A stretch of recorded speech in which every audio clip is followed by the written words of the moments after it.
Governor ഇന്ന് നയപ്രഖ്യാപനം നടത്തിയിരിക്കുകയാണ്. ഇതിൽ രസകരമായിട്ടുള്ളൊരു കാര്യമെന്ന് പറഞ്ഞു കഴിഞ്ഞാൽ, ഇപ്പോൾ വി ഡി സതീശന് മകളാണുള്ളത്. അതുകൊണ്ട് മകളെ മുൻനിർത്തി സ്ത്രീകൾക്ക് വേണ്ടിയിട്ടുള്ള ആനുകൂല്യങ്ങളാണ് കൂടുതലുള്ളത് എന്നുള്ളൊരു കളിയാക്കൽ, അല്ലെങ്കിൽ അത്തരത്തിലുള്ളൊരു സർക്കാസം ഇടയ്ക്ക് വരാറുണ്ട്. കാരണം വി ഡി സതീശൻ ഒരു മകനായിരുന്നെങ്കിൽ ആൺകുട്ടികൾക്ക് കുറച്ചുകൂടി ഒരു പരിഗണന കൊടുത്തേനെ എന്നുള്ള ചില കാര്യങ്ങൾ. അതായത് ഇപ്പോൾ പെൺകുട്ടികൾക്ക് 3 ദിവസം അർത്ഥവ ലീവ്, അതേപോലെ സൗജന്യ യാത്ര, കോളേജ് വിദ്യാർത്ഥികൾക്ക് 1000 രൂപ, അങ്ങനെ ഒരുപാട് കാര്യങ്ങൾ ചെയ്യുന്നുണ്ട്. യഥാർത്ഥത്തിൽ ഈ നയപ്രഖ്യാപനത്തിനെ എങ്ങനെ കാണുന്നു?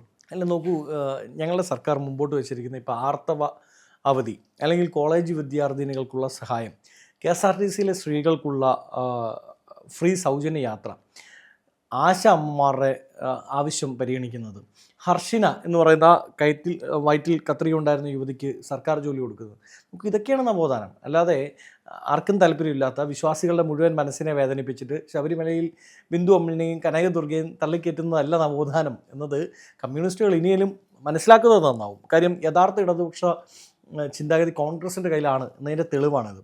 അല്ലാതെ വിശ്വാസമില്ലാത്ത ബിന്ദു അമ്മണി, കനകദുർഗ, രഹന ഫാത്തിമ, ഈ 3 പേരും കൂടെ രാത്രിക്ക് രാത്രി പോലീസ് പ്രൊട്ടക്ഷനിൽ മല ചവിട്ടിക്കുന്നതല്ല യഥാർത്ഥ നവോത്ഥാനം. മറിച്ച് സ്ത്രീകൾക്ക് സമൂഹത്തിൻ്റെ മുൻനിരയിലേക്ക് വരാൻ ആവശ്യമായ കാര്യങ്ങൾ ചെയ്തു കൊടുക്കുക എന്നുള്ളത്. ഇപ്പം കെ എസ് ആർ ടി സിയിലെ സൗജന്യ യാത്രയുമായിട്ട് ബന്ധപ്പെട്ട് പെട്ടെന്ന് നമുക്ക് തോന്നാം, സ്ത്രീകൾക്ക് ആ സൗജന്യ യാത്രയുടെ ആവശ്യം കേരളത്തിലുണ്ടോ? നോക്കൂ, 500 രൂപ 400 രൂപയ്ക്ക് വീട്ടുജോലിക്ക് പോകുന്നവരെ എനിക്ക് നേരിട്ടറിയാം. ഒരു ദിവസം അവർ ചിലപ്പോൾ 100 രൂപ ബസ്സിന് കൊടുത്തിട്ടായിരിക്കും ഈ വീട്ടുജോലിക്ക് പോകുന്നത്. ദൂരെ ആയതുകൊണ്ട് പോയാലും ലാഭമില്ലല്ലോ എന്ന് ചിന്തിക്കുന്നവരൊക്കെ കാണും. അപ്പോൾ അവരെ സംബന്ധിച്ച് അവർക്ക് ഫ്രീ സൗജന്യ യാത്ര കിട്ടുന്നു എന്ന് പറയുന്നത് വലിയ കാര്യമാണ്. അപ്പോൾ അങ്ങനെ ഒരുപാട് പേർക്ക് മുന്നിലേക്ക് വരാൻ പറ്റും. 2, ഈ ബസ്സിൽ ഒരുപാട് ദൂരം യാത്രയുണ്ടാവും. ഈ ബസ് ഫെയർ കൂടുതലായതുകൊണ്ട് ദൂരെയുള്ള നല്ല കോളേജുകളിൽ വിട്ട് പഠിപ്പിക്കാത്ത പെൺകുട്ടികളെ എനിക്കൊക്കെ വ്യക്തിപരമായിട്ടറിയാം. അങ്ങനെയുള്ള ഒരു അവസ്ഥ നമ്മുടെ സമൂഹത്തിൽ ഇപ്പോഴും ഉണ്ട്.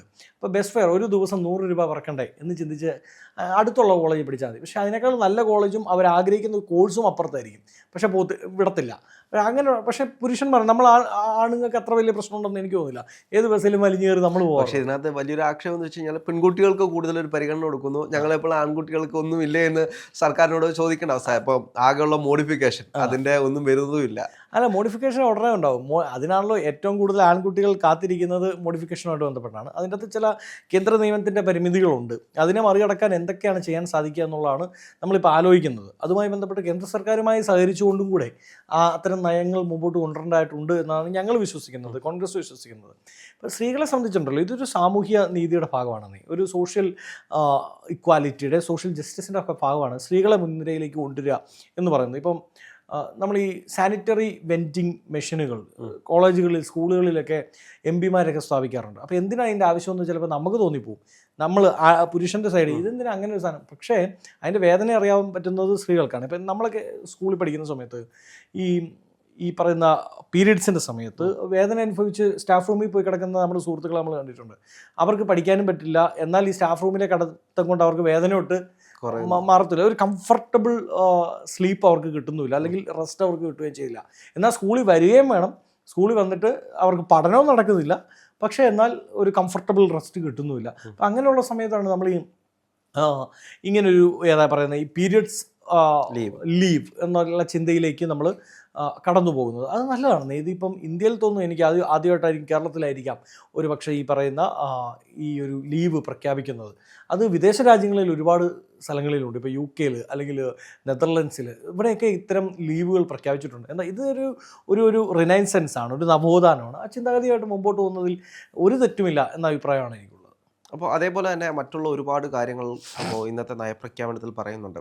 കേരളത്തെ ഒരു കടൽ അല്ലെങ്കിൽ തുറമുഖങ്ങളെ ബന്ധപ്പെടുത്തിക്കൊണ്ട് വലിയ പദ്ധതികൾ, ഇതൊക്കെ എങ്ങനെയായിരിക്കും കേരളത്തെ ഇനി മാറ്റാൻ പോകുന്നത്? സൗത്ത് ഇന്ത്യയിലെ മറ്റ് സംസ്ഥാനങ്ങളെ വെച്ച് നോക്കുമ്പോൾ നമുക്ക് വലിയ തുറമുഖ ഫ്രണ്ട്ലി ആയിട്ടുള്ള സംസ്ഥാനമാണ് നമ്മുടേത്. ഏത് സൈഡിൽ പോയാലും തുറമുഖത്തിന് ആഴമുള്ള കടൽ പ്രദേശങ്ങളുള്ള സ്ഥലമാണ്. അതുകൊണ്ടാണല്ലോ വിഴിഞ്ഞവും അല്ലെങ്കിൽ കൊച്ചിയും ഒക്കെ നമുക്ക് വലിയ സാധ്യതകൾ തുറന്നു വരുന്നത്. പക്ഷേ അതിനെ വേണ്ട രീതിയിൽ ഉപയോഗിക്കാൻ കഴിഞ്ഞ ഗവൺമെൻറ്റുകൾക്ക് സാധിച്ചിട്ടില്ല എന്നൊരു അഭിപ്രായം നമുക്കുണ്ട്. ഈ വിഴിഞ്ഞമൊക്കെ എത്രയോ വർഷങ്ങൾക്ക് മുമ്പ് യാഥാർത്ഥ്യം ആവേണ്ടതായിരുന്നു. പക്ഷേ അന്നൊക്കെ ഈ LDFൻ്റെ പല സമരങ്ങളും ഒക്കെ ഇതിൻ്റെ ഭാഗമായി വന്നിട്ടുണ്ട്. ഒരുപക്ഷെ ലീഡറിൻ്റെ സമയത്ത് തന്നെ ഇതുമായി ബന്ധപ്പെട്ട ആലോചനകൾ അന്നത്തെ ഗവൺമെൻറ്റിനുണ്ടായിരുന്നു. പിന്നീട് LDF വരുമ്പോൾ അവരത് ഇല്ലാതാക്കാനുള്ള ശ്രമങ്ങളാണ് നടത്തിയിട്ടുള്ളത്. പക്ഷേ ഇപ്പോൾ അതിൻ്റെ അകത്തൊരു വ്യത്യാസമുണ്ടായി. ഇപ്പോൾ വിഴിഞ്ഞം യാഥാർത്ഥ്യമാകാൻ പോകുന്നു. കൊച്ചി തുറമുഖം നമ്മുടെ മുമ്പിലുണ്ട്. കോഴിക്കോട് അടക്കം ഈ വലിയ സാധ്യതകൾ നമ്മുടെ മുമ്പിൽ. ഇപ്പം നോക്കൂ, മുസരീസ് അല്ലെങ്കിൽ പഴയ ചരിത്രം എടുത്ത് നോക്കൂ. ഇന്ത്യയിൽ വിദേശ സഞ്ചാരികൾ വന്നിറങ്ങിയതെല്ലാം കേരളത്തിൻ്റെ തുറമുഖങ്ങളിലാണ്. ഇപ്പം ഗാമയാവട്ടെ അല്ലെങ്കിൽ അങ്ങനെ നമ്മൾ ആരെ കൂട്ടിയാലും ഇന്ത്യ കണ്ടെത്താൻ വന്നവരെല്ലാം ആദ്യം എത്തുന്നത് കേരളത്തിൻ്റെ തുറമുഖങ്ങളിലാണ്. കാര്യം ഇന്ത്യയുടെ തുറമുഖം തലസ്ഥാനം എന്നൊക്കെ നമുക്ക് വേണം സൂചിപ്പിക്കാൻ പറ്റുന്ന രീതിയിലാണ് കേരളത്തിൻ്റെ ഒരു കിടപ്പ് ഭൂശാസ്ത്രപരമായി. അപ്പോൾ അതിൻ്റെ മെച്ചം നമുക്ക് എടുക്കണ്ടേ, അതിൻ്റെ ഗുണം നമുക്ക് എടുക്കണ്ടേ? അതിന് ആവശ്യമായ നയങ്ങൾ രൂപീകരിക്കണം, അതിനാവശ്യമായ തൊഴിൽ സാധ്യതകൾ നമുക്ക് ഉണ്ടാക്കാൻ സാധിക്കണം, ബെറ്റർ റോഡുകൾ ഉണ്ടാവണം, അതായത് തുറമുഖങ്ങളെ തമ്മിൽ ലിങ്ക് ചെയ്യാൻ പറ്റിയ ബെറ്റർ ഇൻഫ്രാസ്ട്രക്ചറൽ ഡെവലപ്മെൻറ്റ് ഉണ്ടാവണം. അതൊക്കെ നല്ല കാര്യങ്ങളാണ്. അങ്ങനെ വരുമ്പോഴാണ് കൂടുതൽ തൊഴിലുണ്ടാവുന്നത്. സാധാരണ നമ്മുടെ കുട്ടികൾക്ക് ഇവിടെ നിന്ന് വിദേശത്തേക്ക് പോകേണ്ട അവസ്ഥ ഉണ്ടാവാതിരിക്കുന്നത്. ഇപ്പം ഞാനൊരു എക്സാമ്പിൾ പറയാം. ഇപ്പം തെലുങ്കാനയിൽ എനിക്കൊന്നു ഒരു 6 മാസം മുമ്പാണ് സ്വിസ് ബാങ്കിൻ്റെ 300 ഓപ്പർച്യൂണിറ്റികളാണ് തെലുങ്കാന സർക്കാർ അവിടെ കൊണ്ടുവരുന്നത്. ഇപ്പോൾ KPMGയുമായി ബന്ധപ്പെട്ട് അവിടെ ഇതുണ്ടായി. അപ്പം തെലുങ്കാനയിൽ നിന്നുള്ള റിപ്പോർട്ട് കഴിഞ്ഞ ദിവസം ഹിന്ദു പറഞ്ഞത് 1500 ഓപ്പണിങ്ങുകൾ തെലുങ്കാനയിൽ മാത്രം കഴിഞ്ഞ മാസം വന്നു. കേരളത്തിൽ എന്ത് വന്നു? ഇവിടെ ഇൻഫോ പാർക്കുണ്ട്, ടെക്നോ പാർക്കുണ്ട്, കിൻഫ്രയുണ്ട്. എത്ര ഓപ്പർച്യൂണിറ്റികൾ ഇവിടെ വരുന്നില്ല. എന്തുകൊണ്ടാണ്? അവിടെ ഒരു സർക്കാർ ഇനിഷ്യേറ്റീവിൻ്റെ ആവശ്യമുണ്ട്. ഇപ്പോൾ EY അല്ലെങ്കിൽ നമ്മുടെ KPMG അല്ലെങ്കിൽ ഈ പറയുന്ന TCS ഇങ്ങനെയുള്ള ഗ്ലോബൽ ഫോറുകളുണ്ട്, ബിഗ് ഫോറുകളുണ്ട്. ഇവരെ ഇവിടേക്ക് അട്രാക്ട് ചെയ്യണം. ഇപ്പം നിലവിലില്ലെന്നല്ല ഞാൻ പറഞ്ഞത്. അവർ കൂടുതൽ ഓപ്പറേഷൻസ് ഇവിടെ നടത്താനുള്ള സാധ്യതകൾ കൊണ്ടുവരും. ഇപ്പോൾ തുറമുഖവുമായി ബന്ധപ്പെട്ട എത്രയോ കമ്പനികളുണ്ട്. ഇപ്പോൾ അദാനിയൊക്കെ നമ്മൾ ഒരു ഇതിൽ പറയുമെങ്കിൽ അദാനിയുടെയൊക്കെ തുറമുഖ കമ്പനികൾ ഒരുപാടുണ്ട്. അപ്പോൾ അത്തരം തുറമുഖവുമായി ബന്ധപ്പെട്ട് വർക്ക് ചെയ്യുന്ന കമ്പനികളെ നമുക്ക് ഇവിടേക്ക് അട്രാക്ട് ചെയ്യാൻ സാധിക്കണം. അതിൻ്റെ തൊഴിലവസരങ്ങൾ ഇവിടെ ഉണ്ടാക്കണം. അങ്ങനെ ഉണ്ടാകുമ്പോഴാണ് ഈ നേരത്തെ പറഞ്ഞ KSRTC യാത്രയുടെ ആവശ്യം വരുന്നത്. ഇപ്പോൾ കോട്ടയത്തുള്ള ഒരു ഈ പറയുന്ന ആ മേഖലയുമായി ബന്ധപ്പെട്ട് നിൽക്കുന്ന യുവതി, അവർക്ക് ഡെയിലി പോയി വരാൻ പറ്റുന്ന ഒരു 60 കിലോമീറ്റർ ചുറ്റളവിലാണ് പോയിട്ട് വരാൻ പറ്റും. പക്ഷേ ഈ 60 കിലോമീറ്റർ ചുറ്റളവിലെ ബസ് ഫെയർ വളരെ വലുതായിരിക്കും. അപ്പോൾ അവർക്ക് ഫ്രീ ആയി യാത്ര ചെയ്യാൻ സാധിക്കുകയാണ്. അവരുടെ യാത്രാ തടസ്സങ്ങൾ മാറുകയാണ്. അപ്പോൾ അങ്ങനെ ഒരു നമ്മൾ പറഞ്ഞല്ലോ, ഇത് പുതുയുഗത്തെ സൃഷ്ടിക്കുക എന്നുള്ളതാണ് കോൺഗ്രസിൻ്റെ ഐഡിയ. ഇതുവരെയുള്ള കോൺഗ്രസ് ഗവൺമെൻറ്റുകളെയോ കമ്മ്യൂണിസ്റ്റ് ഗവൺമെൻറ്റുകളെയോ ഒന്നും വിമർശിക്കാനോ അവരെ ഒന്നും മാതൃകയാക്കാനോ തൽക്കാലം ഞങ്ങളില്ല. കൊള്ളാവുന്ന എല്ലായിടത്തും നിന്ന് കൊടുക്കും. LDF കൊടുക്കും, UDF കൊടുക്കും, എല്ലാ ഗവൺമെൻറ്റുകളിൽ നിന്നും ശരി. പക്ഷേ നമ്മുടെ ലക്ഷ്യം എന്താ? നമ്മുടെ ലക്ഷ്യം കേരളം ഒരു വികസിത കേരളമാണ്. അതിനുള്ള എല്ലാ സാധ്യതകളും നമുക്കിവിടെ ഉണ്ട്. മാൻ പവർ ഉണ്ട്, നല്ല കുട്ടികളുണ്ട്, നല്ല വിദ്യാഭ്യാസമുള്ള, എന്ത് കാര്യം ചെയ്യാൻ മിടുക്കരായ, ഒരു കാര്യം പറഞ്ഞാൽ അത് സെക്കൻഡുകൾക്കുള്ളിൽ ചെയ്തു തരാൻ പറ്റിയ മിടുക്കരായ ബ്രെയിൻ നമ്മുടെ സമൂഹത്തിലുണ്ട്. ആ ബ്രെയിൻ സ്റ്റോം നടക്കുക. ഇവിടുന്ന് ആൾക്കാർ നാട് വിട്ടു പോവുക. എന്തുകൊണ്ട്? അവർക്കിവിടെ ഇൻഫ്രാസ്ട്രക്ചർ ഇല്ല, അവർക്ക് വാഹനം മോഡിഫൈ ചെയ്യാൻ പറ്റത്തില്ല, അവർക്ക് നൈറ്റ് ലൈഫ് ഇവിടെ ഇല്ല. പിന്നെ എന്തിനാണ് ഇവിടെ നിൽക്കുന്നതെന്ന് ചോദിക്കില്ലേ? ഇപ്പോൾ ബാംഗ്ലൂർ പോയാൽ അവർക്ക് നൈറ്റ് ലൈഫുകൾ അവിടെ അവൈലബിൾ ആണ്. എന്ന് വെച്ചാൽ പരിധി വിട്ട് പോകണമെന്നല്ല ഞാൻ പറഞ്ഞു. പക്ഷേ നൈറ്റ് ലൈഫ് അവർക്ക് ആവശ്യമാണ്. കാര്യം ഈ 9 to രാത്രി 12 മണി വരെ ഈ പറയുന്ന ഇൻഫോ പാർക്കിൽ നിന്ന് ജോലി ചെയ്യുന്നവൻ വെളിയിലേക്ക് ഇറങ്ങിയിട്ട് വീട്ടിൽ പോയി കടന്നുറങ്ങുമ്പോൾ എന്നുള്ളതല്ലല്ലോ. അവനൊരു മെൻ്റൽ റിലാക്സേഷൻ ആവശ്യമാണ്. അതിനാവശ്യമായ കാര്യങ്ങൾ നമ്മളിവിടെ യാഥാർത്ഥ്യമാക്കണം എന്ന ചിന്ത നമ്മളെ സംബന്ധിച്ചുണ്ട്. അപ്പോൾ ഈ കേരളത്തിൻ്റെ ഇനി വരാൻ പോകുന്ന ഒരു ഗുണവും ദോഷവും കൂടുതലും നമ്മുടെ പോപ്പുലേഷനിൽ ഇനി ഉണ്ടാകാൻ പോകുന്നത് യൂത്ത് ആയിരിക്കും. ഒരു 35-40 വയസ്സ് ഉള്ള യൂത്ത്, അല്ലെങ്കിൽ ഒരു മിഡ് ഏജ്ഡ് പീപ്പിൾ ആയിരിക്കും. അവരെ നമുക്ക് ഇവിടെ പിടിച്ചു നിർത്താൻ സാധിക്കണ്ടേ? അവരെ നമുക്ക് കൈകാര്യം ചെയ്യാൻ കൈകാര്യം നല്ല രീതിയിലാട്ടോ. അപ്പോൾ ജെൻ ആൽഫകളെ ഇവിടെ പിടിച്ചു നിർത്താൻ പറ്റണം. അതിനുള്ള കാര്യങ്ങളാണ് ചെയ്യുന്നത്. അതിലങ്ങ് സൂചിപ്പിച്ചതുപോലെ തുറമുഖ വികസനത്തിന് വലിയ പങ്കുണ്ട്. അത് നമ്മൾ വലിയ അർത്ഥത്തിൽ ചെയ്യും. എനിക്ക് തോന്നുന്നു ഒരുപക്ഷെ നാളുകളിൽ കേരളത്തിന് ഏറ്റവും കൂടുതൽ വരുമാനം നൽകാൻ പോകുന്നത് ഈ തുറമുഖങ്ങളായിരിക്കും എന്നതിൽ സംശയമില്ല. അങ്ങനെ ഒരു കോൺഗ്രസ് വക്താവ് എന്ന നിലയിൽ പേഴ്സണലി ഇഷ്ടപ്പെട്ട ഈ നയങ്ങളിൽ ഏറ്റവും ഇഷ്ടപ്പെട്ട ഏതാണ്? അത് ഞാൻ പറഞ്ഞല്ലോ, ഞാനൊരു സെൻട്രൽ ലെഫ്റ്റ് ചിന്താഗതിക്കാരനാണ് എപ്പോഴും. അതായത് ഇടതുപക്ഷമാണ് എൻ്റെ മനസ്സ്. ഇടതുപക്ഷം എന്ന് വെച്ചാൽ അതിൻ്റെ അർത്ഥം കമ്മ്യൂണിസ്റ്റ് എന്നല്ല. ഞാനൊരു സോഷ്യലിസ്റ്റിക് ചിന്താഗതിയും ആ ഒരു ബാക്ക്ഗ്രൗണ്ടും ഒക്കെ ഉള്ള ആളാണ്. എൻ്റെ സംസാരങ്ങളും എഴുത്തുകളും ഒക്കെ അങ്ങനെ തന്നെയാണ്. അപ്പോൾ അത് അങ്ങനെ ചിന്തിക്കുമ്പോൾ എന്നെ സംബന്ധിച്ച് ഈ ആർത്തവ അവധി കൊടുത്തു എന്ന് പറയുന്നത് വലിയ കാര്യമാണ്. കാരണം നമ്മുടെ സുഹൃത്തുക്കളൊക്കെ വേദന അനുഭവിക്കുന്ന നമ്മൾ കണ്ടിട്ടുണ്ട്. അപ്പോൾ അവരെ പരിഗണിക്കുക.